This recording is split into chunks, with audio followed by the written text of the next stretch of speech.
He is the leading player of the Leipzig Kings, always ready to give advice and call the shots.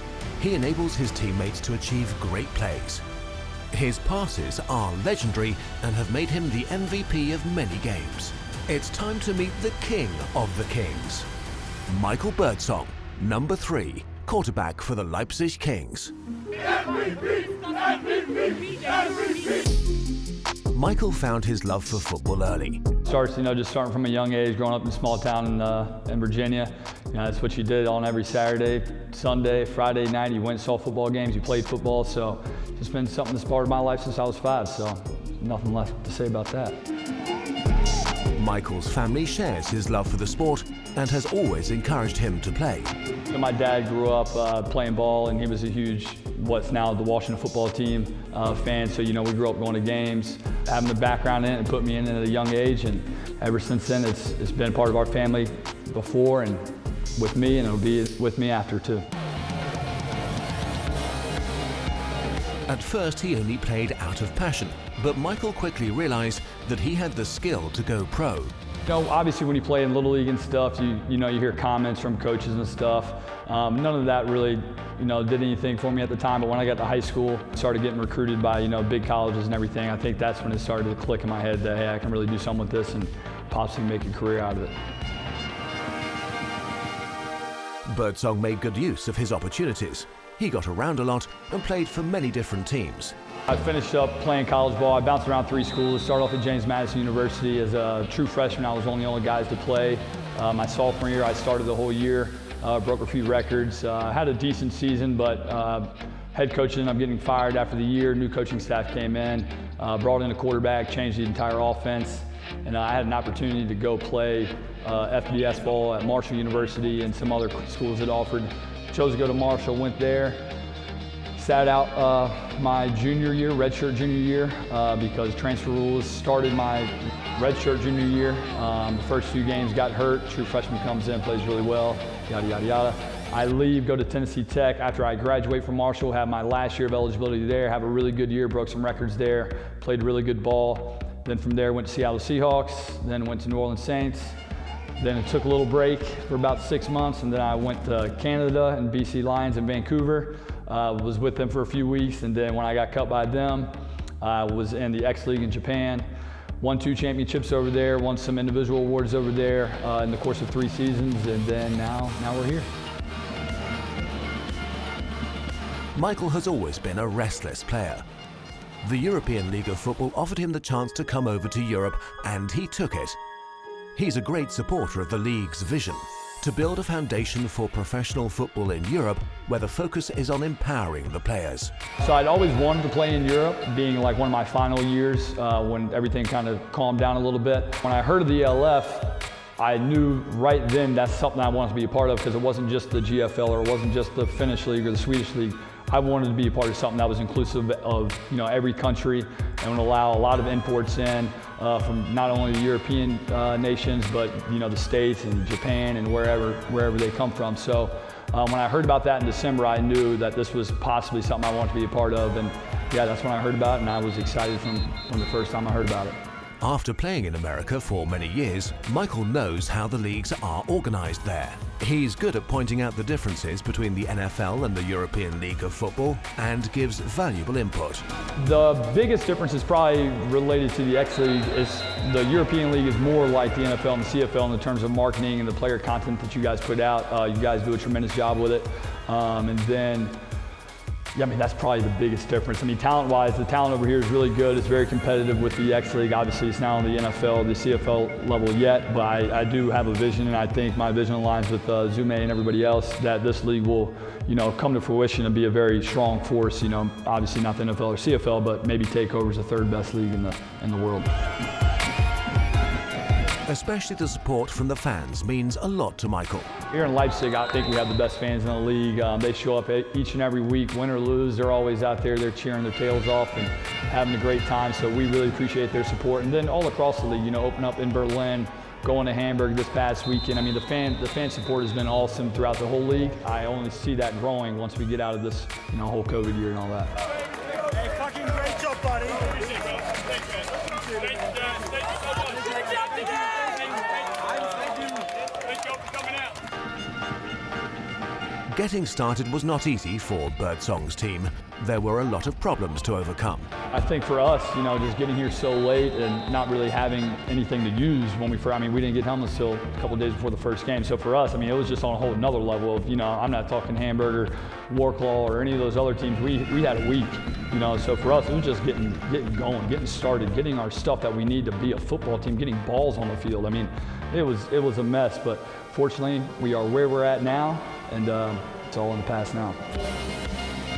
And there is still more work to do before the league returns in 2022. Season 2, it's not really on my mind yet. Obviously, there's things to be done organizationally wise, and maybe if there's rule changes in the league next year, bringing in some different talent and new talent, better recruiting and everything. But right now, I think we just finished this season strong. People will want to join us, and that's the main thing. The first season has been a great learning experience for everyone. Next season will bring a lot of improvements and enable every team to show their best performance. I think obviously just preparation-wise, we were able to get out here in a timely manner this go around. We already have facilities, we already have all that stuff set up, so I think we can hit the ground running and really be what a football team's supposed to be from day one. We don't have to wait 6 weeks to really get everything going. So I think we're actually gonna have a camp next year, have real practices before a game. So with all that stuff, I think it's just really gonna change. We started off 1-4. When you start practicing a week before the game, yeah, you're going to lose some games up front. So I think that's the biggest switch. Unfortunately, that should not be an issue next year. One thing is certain, even with all the challenges they have to face, the team already has a great atmosphere. The bond between the players is strong.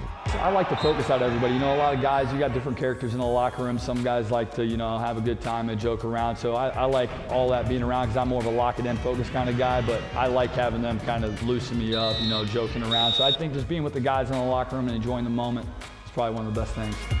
Training is only one part of the preparation before a match. Most players have their habits to ready themselves for the game day. Not really. Probably the only thing I do is I don't watch film the night before the game. The day before the game for me typically is very relaxed. I've already done all my homework. I've already done everything I need to do, so I just kind of try to relax my mind and get it away from the game for a few hours. As an experienced quarterback, Michael knows what his team needs him to do.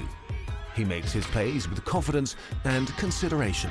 Football is a game, ups and downs, and as a quarterback, your offense and your team's looking towards you for direction and everything. So for me, it's always just staying even keel. You never get too high, you never get too low. We scored that touchdown to ice the game, but there was not much celebration going on. I threw a pick earlier in that game. I didn't get down. It is what it is. The game happens and the game flows the way it flows. You just got to remain calm and remain level, and it'll work out.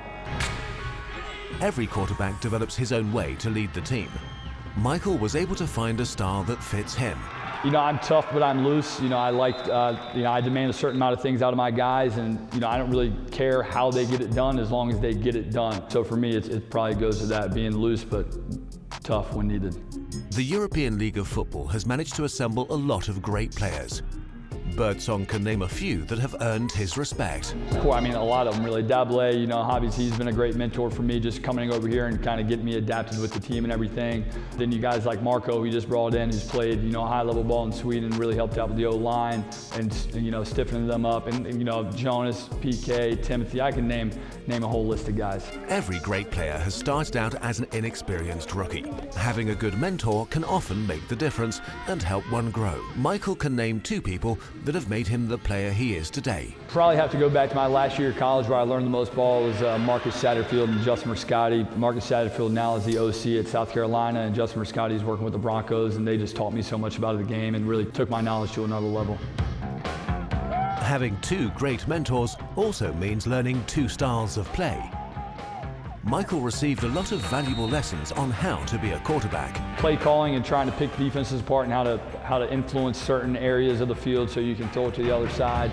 Both of them played quarterback at a high level. Justin Muscati won a national championship at James Madison, my first college. Coach Satterfield actually played receiver, so he kind of gave me a different point of view, but he's been an OC at a lot of different Division I universities, so they definitely just taught me different nuances of the game.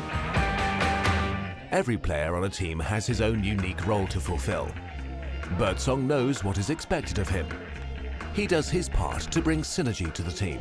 My thing is just a fearless leader, you know. I mean, I'm willing to go to battle for my guys at any point in time. I don't really care what the situation is, how much we're up by, how much we're down by.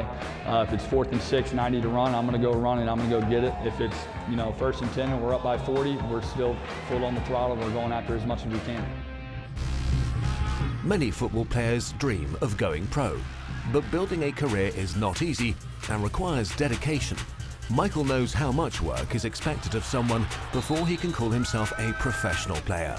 Be committed, be true to yourself. If you're not willing to put in the work, don't do it, because there's a lot of work to be had. There's a lot of hours in the office, in the weight room, and training sessions. If you're not willing to do it, get out of it now, because it ain't worth it.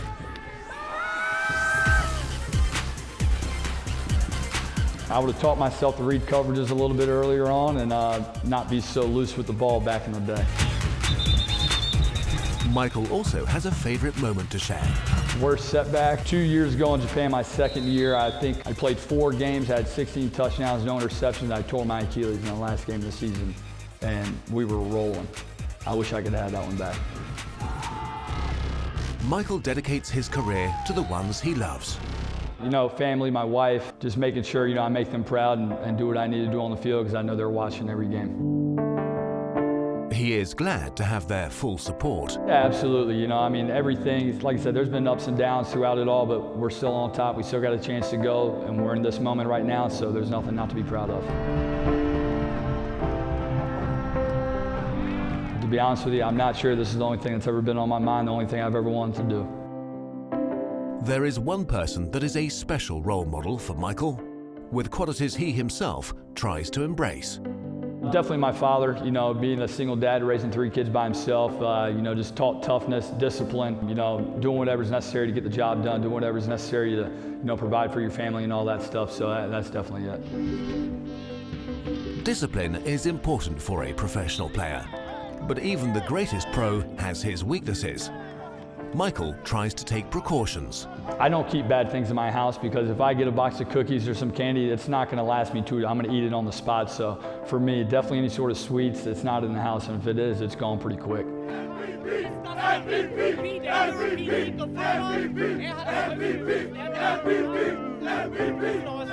MVP.